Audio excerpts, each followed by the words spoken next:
for the press conference with Nick Mingione, Reeves Mingione, Ryan Nicholson, and Trey Boozer. Coach, if you don't mind, we will ask you to start with an opening statement. Yep. Thought it was a really good college baseball game. Two competitive teams. I thought their starter did a good job, and I thought Trey was just unbelievable in so many ways. Landing multiple pitches for a strike, moving the fastball in and out, threw it up and down. He was very, very special, and I thought our defense played a major part in this game. Our ability to make plays all over the infield was crucial, and obviously we got some timely hitting. None bigger than the guy standing right next to me, sitting right next to me, Ryan Nicholson, a Kentucky boy, to do that on this stage, pretty awesome. Okay, looking for questions for the student athletes. If you guys don't mind raising your hand and then identifying your name and outlet. We'll start in the front center. Daniel Hager, Kentucky Sports Radio. Ryan, you set the pace early with that 2-run home run. Just what'd you see on that? I felt like we gave ourselves some breathing room. Obviously, just kind of set the tone early. So really just going off of that, it felt obviously awesome, but obviously there was a lot to game to play with for the rest of it. So yeah, it was good to get it. It was good to get out to an early lead and kind of take a deep breath there after that. But it was just, kind of gave Pooh some breathing room there, really. With John in the middle. John Clay, Lexington area. Trey, just talk about your performance, what you felt like was working for you well tonight. Yeah, I felt like just filling up the zone. I mean, I was trying to get ahead as much as possible, and fastball changeup combo was working really well today. Didn't really have feel for my curveball as much, but the fastball changeup really played today. Follow up on this. You were able to work out a couple of jams, especially that one in the second inning after Ryan's homer 2-0. How big was it, 1 out, bases loaded, to get out of that jam and keep that lead? Oh, awesome. It was awesome. My defense behind me, thankfully they were there to help me. And I don't really remember exactly what happened in that inning, but yeah, I was glad we got out of that. Ryan, I'm not sure if you know this or not, but it's your 19th home run in the season today, and I think that's tied for the most at Kentucky since Coach has been here. How special is it to kind of be in that category? I didn't know that. I didn't know any of those numbers. I mean, that's pretty cool to do that. Obviously, that's all well and good. And at the end of the day, when I'm done playing or whatever, that's something I can look back on. But right now, it's, just try and barrel the ball up, really, and try and put some runs on the board for my team, really. That's all well and good, but that's whatever. John. For either of you guys, as Coach talked about yesterday, you guys had lost, had to come out of the loser's bracket after that second game. How big was this to get this win and give you that you're just one win away now from the Super Region? I think the biggest thing is probably that we used 2 guys today. I think it really sets up, us for the rest of the weekend. What Poos did today was, absolutely spectacular, and Hag's coming in behind him, and we have a lot of fresh guys in the pen right now that we have, so I think that's probably the biggest takeaway, I think, from today's game at least. Yep, go ahead. Paul Novielli, 102.7 The Game. Talk a little bit about the game moving up, what effect, if any, it had, but also knowing that the weather was going to potentially be bad and seeing that crowd not only, strong in the beginning, but sticking through that weather, and how that really fed you guys in the dugout during the game. I don't think it really I don't think the game moving up really affected us too much. I mean, we were going to be ready to play whenever, and then the weather. I mean, we have that weather all the time here. It seems like for every Friday, and sometimes Saturdays. The whole season it's just been raining and cold, and thankfully it was nice weather today for the temperature at least. And I just think we just knew that was our weather, and we just played how we play. Go up to the top left with Dick Gabriel. Dick Gabriel, SEC Network, for both of you guys. Come through the portal, there are players who were here successful last year, and you add to that, you do things you haven't done before. What's that been like, assimilating within one season and just ticking off all these different goals with guys who are your teammates for less than a year now? You're pulling it all together this week. Well, I think that comes really in in the grand scheme of things, talking about gelling together. I think that's a lot in the fall. I mean, we're out there together nearly every day. And then I think coming in as a transfer, I think for me and Poos especially, and a lot of guys also in that locker room who are transfers, like we have our own established identity already. We know who we are. We know what we're good at. And I think we excel at doing that when we came here. And, yeah. We go to Jeff on the front. Great answer. Ryan, Jeff Drummond, Rivals.com. One of the big plays that Coach may have been referring to defensively, Peachik made the double play. What'd you see on that? It looked like he needed every bit of Yeah, whatever we talked about he had. we talked about this in the post game. Just a really athletic play from Petrie, and like he's been making those plays. I think he's made quite a few of them over the course of the season, and just something like that really at the start of I think was the top of the inning. Just really can give our team and Poozer a lot of momentum going forward. Especially it can suck the life out of the other team offensively. So I think that was just a big momentum swing, and that got a lot of boys going there. Coming over to the front right here. Matt seems line, I guess, for Trey, just on Illinois' lineup, just being so power-oriented and aggressive. Was that part of your game plan, almost maybe use that against them, or what was your thought process in trying to get up and down their lineup? Just fill up the zone, throw strikes, get ahead as early as possible, and just stay our plan that we've been doing the whole season. Just attacking hitters from pitch one and trying to get that lead out. Okay. Trey, going back to the beginning of the season, you started out of the bullpen, and now at this point, a great start in the SEC tournament and a great start today. Could you've kind of foreseen that success earlier this year? No, I mean, you always want to do good. I mean, you don't ever know exactly how it's going to go, and everything doesn't always go as planned, but I'm glad it has gone the way it has, and just keep rolling, just got to keep going. Okay, at this time, players, you guys are free to go, and we'll take questions for Coach. Good job, guys. Bring your water. Hydrate. Good job. Right. Start here on the front. Coach, you come out today and get that win. First game 2 win in a regional since you've been here. Do you kind of feel like you got that monkey off your back? Yes. I told Kristen, I was like, took me 4 tries.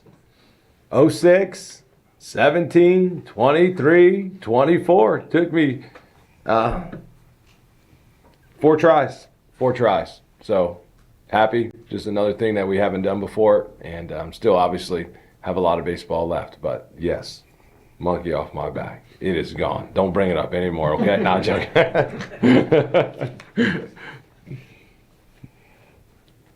All right, guys. Thank you. Oh, sorry. Can I bring it up one more time? Please.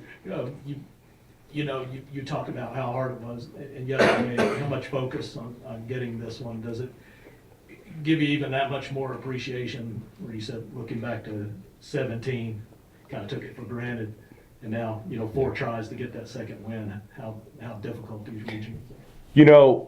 This time of year, more than likely, you're going to play a champion of some sort, right? So first game, we played a champion. They had won. They were champions of their league, right? Today, this is the Big Ten champion. Like, it is not easy. And when you get to this level and you get to the winner's bracket, which we've been able to do, you're going to face a good team. You're going to face a good team. And it's going to take a game like today to where you're going to have to pitch at a high level, you're going to have to defend at a high level, and you're going to have to execute offensively at a really high level. And if you don't, you won't win. So we did that. We did all 3 of those today. And that's what it was going to take to put us in this position. Yeah.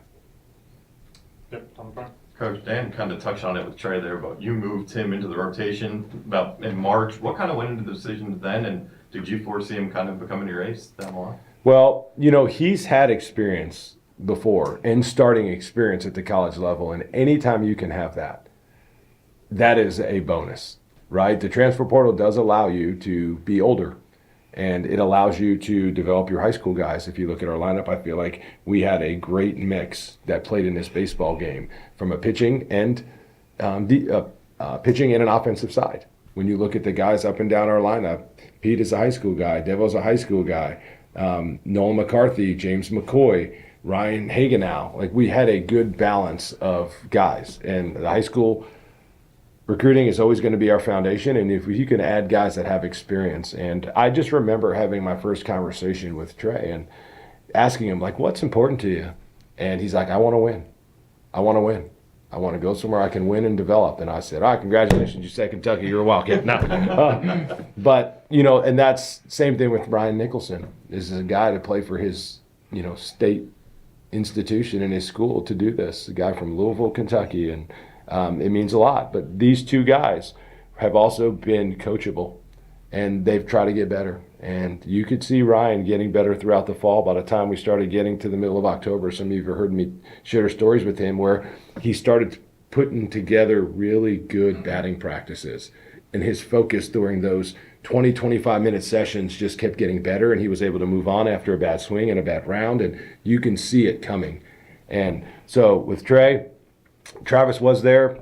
Travis had a knot in his lat, so that's why we switched it, and he's been throwing good ever since. And just super proud of him to do this in this environment. If you told him this time last year you're going to pitch in front of, how many people we have today? Have we announced it? 6,000 people. You're going to pitch in front of over 6,000 people to put your team, keep your team in the winner's bracket, to put you one win away from a super. Like, man. But to his credit, he has showed up every day and done everything he can to get better and help Kentucky win. Okay, we're going to go over to the far left with Ryan. Ryan Buck, the Courier Journal. Nick, I want to ask about in the second inning, obviously you kind of look at, everyone's going to remember Trey getting that strikeout to end it. It was, you know, full count. But just a few hours before that, James had an incredible throw from the outfield that basically kept everyone on the base, prevented any runs from scoring. So in hindsight, how big was that play for him to gather it, throw it home, and keep all of them on? Yes, James is an amazing outfielder, and his defense is absolutely crucial. And I asked our team at the end, you know, I've got the list of all these great defensive plays that I want to go over and with you guys, because there were so many of them. But I asked the guys about the great defensive plays, and they actually hit on every single one. And that was one of the ones that they brought out post-game, because they had to stop him, and it actually saved a run. And these are the things that do not show up in a score sheet, to your point. These things do not show up in a box score. And our sport is like amazing. These stats are awesome, but they don't tell the whole story. They don't tell the whole story because there's so many. Think about that play. Then what about the line drive that he caught over his head to end the seventh? There was a guy at third base. If he does not make that play, that saved another run. So he alone saved us 2 runs. Saved us 2 runs. If he doesn't make both of those plays, the game is totally different. You know, and it's not 4-1 in the ninth, right? So his defense alone, to your point, saved it. I thought Waldy did a great job cutting multiple balls off, and he actually made a play over his head. Awesome job. Nolan did the same thing, cut a ball off in the left center field gap. I can go all around. Guys, look at all these great defensive plays. Devin Burks had 2 key blocks. One of them, he had a backhand with a runner at third base, saved a run. Ryan Nicholson, what about the play he made going down the line against the left-hander, Westcott? Crushed the ball. What an unbelievable play. Then what about the play Grant made up the middle in the fourth? And then Ryan picked it. How about that play? How about the play that Ryan made on the double play? And there's a runner coming back at you to get the throw. It was awesome. What Pete's vertical that he mentioned. What a play. We talked about Grant's. What about Mitchell Daly's? We call it HTWA. Does anyone know what that stands for? HTWA. How to win awareness. We had a ball hit down a line that James cut off. And he throws the ball to second base. And Grant was retreating because he thought it was a sure double, but James did such a good job, so he goes back to the bag. Well, he's not there. Well, who was there for backup? Mitch Daly. What a play. HTWA, how to win awareness. There was so many of those plays. So you think about all those plays that happened in a baseball game, and a lot of those aren't going to show up on the box score. But to your point, James, a huge play in the ball game. Okay, we'll go with Jeff with Hunter. Nick, has Trey, through demonstrated performance right now, has he kind of earned the right to be, at least from our perspective, to refer to him as your ace? Yeah, and yes. I mean, we got some other good ones too. I mean, you look at Mason Moore. What is he, 8-3? He's got beat by the same team twice. 2 of his 3 losses are from the same team. That guy could be sitting at 8-1, But I'll let you guys decide what title or label you want to put on him. I like to think our ace, I like the thought of the most important pitcher on our team is whoever's on the mound at that time. That's the most important pitcher. They're our ace. So whoever's on the mound at that time, that mentality needs to be, you're the most important pitcher because you're the one pitching that time, at that moment. And all pitches, And innings aren't created equal, but that mentality of you being the most important pitcher on the team at that time because you're on the mound is really important. But if you want to call him Ace, I know he won't. He won't argue with you. You call him our Ace. Okay, John. Nick, back to the thing about the transfers. With the transfer portal being, in all sports now being, how tricky is it to get that right balance between transfers and your high school recruits as far as building your roster, and how important is it? Yeah, we got another commitment today out of the portal guy, and he has watched our team play. He's watched. You have to be able to ask the right questions. There's recruiting and there's evaluating, and those are two different things. The evaluation piece, you have to nail it. That's where it starts, and then the recruiting starts. But if you don't evaluate right, it's going to be hard for you. So I have a series of questions that I ask kids and their families to try to dig up as much information as I can get. Because you know this, but one bad miss on an evaluation can really change. And I give Ryan Hagenow a lot of credit. He's continued to give our coaching staff a lot of credit about the people we've brought in through the portal. And so it's a tricky piece, but we have a series of questions. I have a lot of weaknesses. Kristen has told me that one of my gifts is my intuition on people. And I don't take credit for that. I'll give the Lord credit for that, but I want to just build his team, and we got to continue to evaluate right out of the portal because there's a lot of really good players. But these two guys, among others, when they just say, I want to compete, I want to win, I just want an opportunity, I want to get better, these are some of the key catch phrases. So. Okay. Rick Ranger, D1 baseball coach.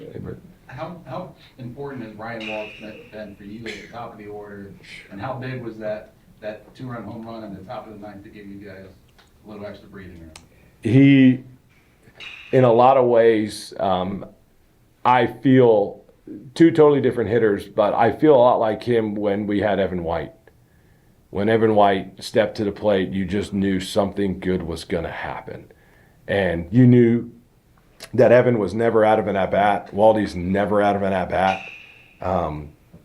But he's special, and the guy behind him, too, is pretty amazing, too, and Pete. But we've up and down. This is 2 games in a row where everybody in our lineup gave us at least 2 good at-bats or more. Every guy.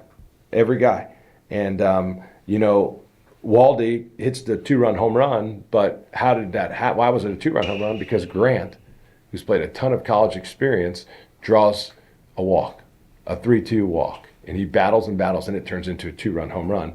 Much like Mitch Daly. Why did Ryan Nicholson, why was his a 2-run home run? Because a guy like Mitch Daly stood in there and wore a pitch for Kentucky. You know what I mean? So, but he is the table setter. He can change the game at any point in time. And when we got him back, Burke, when we got him back full time after his ACL surgery, that is when our lineup just took off.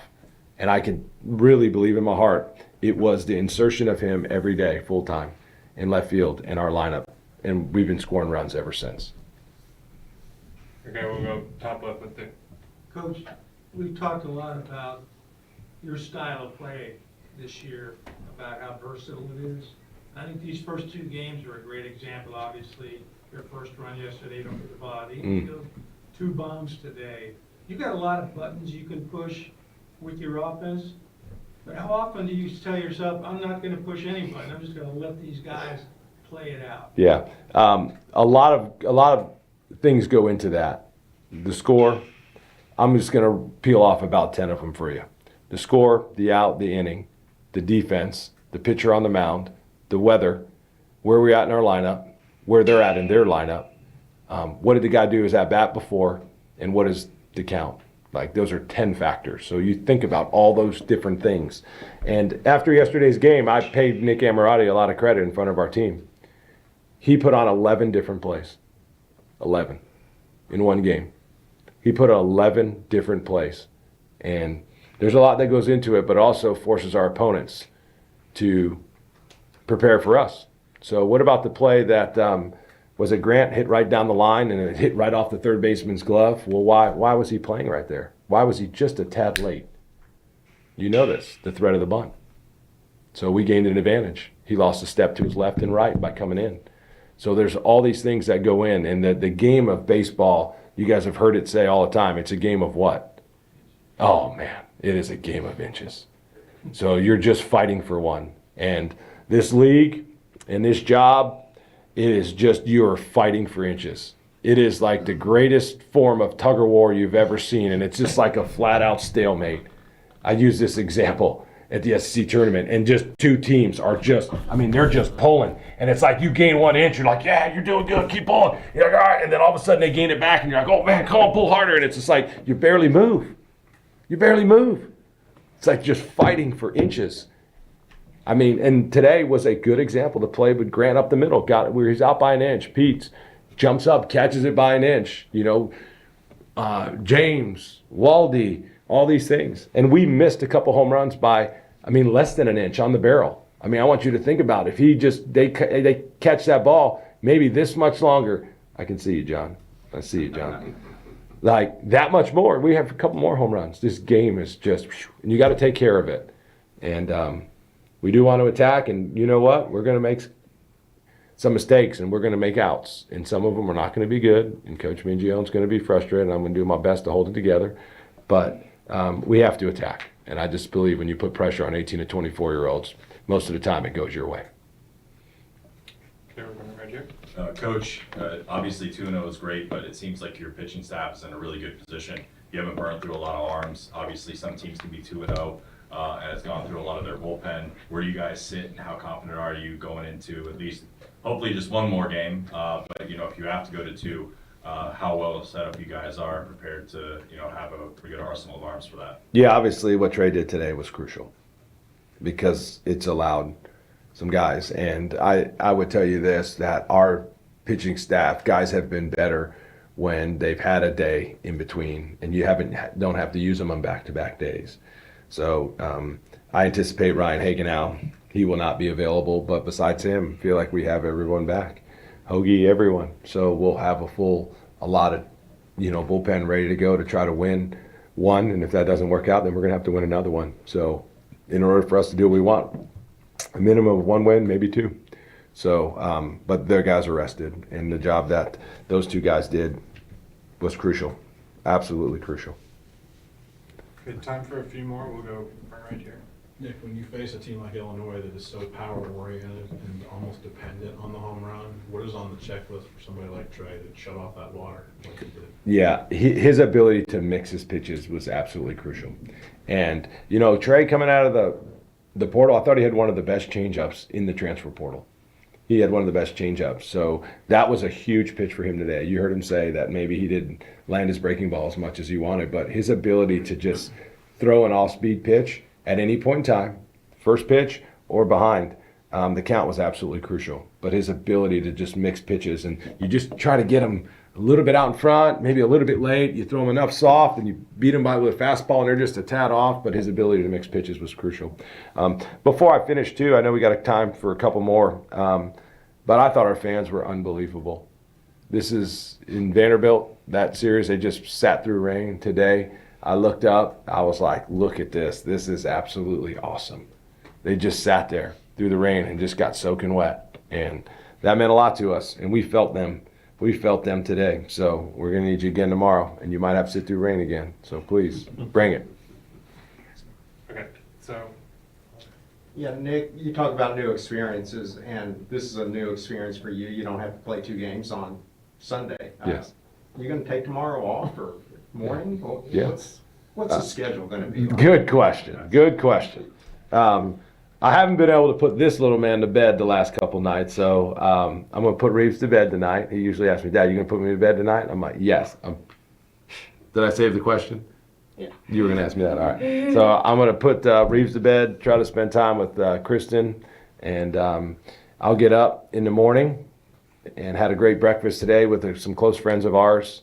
Then we were able to squeeze that in, and then I'll just study both teams again. I'll try to rewatch this game. I'll make sure I'm sharp and fresh on Indiana State. Spent 4.5 hours on them last night after the game, preparing for them. And I'll just make sure that we have our ducks in a row. But I watch so much video, John. It is crazy. Like, it is the amount of time and how much video we watch. It's like, phew. But I'll get up, spend some time in the Word, and yeah, and then I'll just keep studying video, and just keep watching. But I don't know, sleeping in for me lately, I've been getting up at like 6:45. So that's kind of been my sleep in. So, I don't know, did I answer your question? Now, what about the guys? Okay. Yeah, sorry. I didn't know if you were talking about me or them. But and that was like a really rambled schedule. I went morning, back, forth, so sorry. The guys we won't have a wake-up call for them. We'll basically set our schedule, much like we do on the road for a night game. So their job is to hydrate. You've heard them say that over and over. Every time I ask, they'll get some good rest, and then they'll start showing up to the ballpark, usually around 1, and they just hang out. We have this beautiful facility, and right above us, they're just hanging out, playing their music. I looked in there today. Okay, this is unbelievable. I walked in there. They had 4 different baseball games on the big screens in the locker room, and they're just watching baseball. They are like baseball rats. So they'll show up probably around 1, and they'll just watch baseball. That's what they do. They just hang out with each other and watch baseball. Pretty cool. I also want to share about Ryan. You know, we had goatees early in the year. A lot of us, including me. It's because he watches YouTube videos just like in his free time. And in the 04 or 06 Red Sox, they had these like Jason Varitek and all them. So like he had the whole team growing goatees because they just love the game of baseball. This is a very intelligent, high-level team. And like I mentioned after the game, I say, hey, what are the great defensive plays? And I have all my notes, got my little sections, and I'm just checking them off because they noticed and they remembered every good defensive play. And I tell them sometimes that they're like baseball rats. They understand the game at a really, really high level. And they'll watch baseball tomorrow. And then we'll play a game to try to get us one more win. And for the fans, for them to have another cool experience. Any other questions? Thank you guys for being here. Yep, go Cats.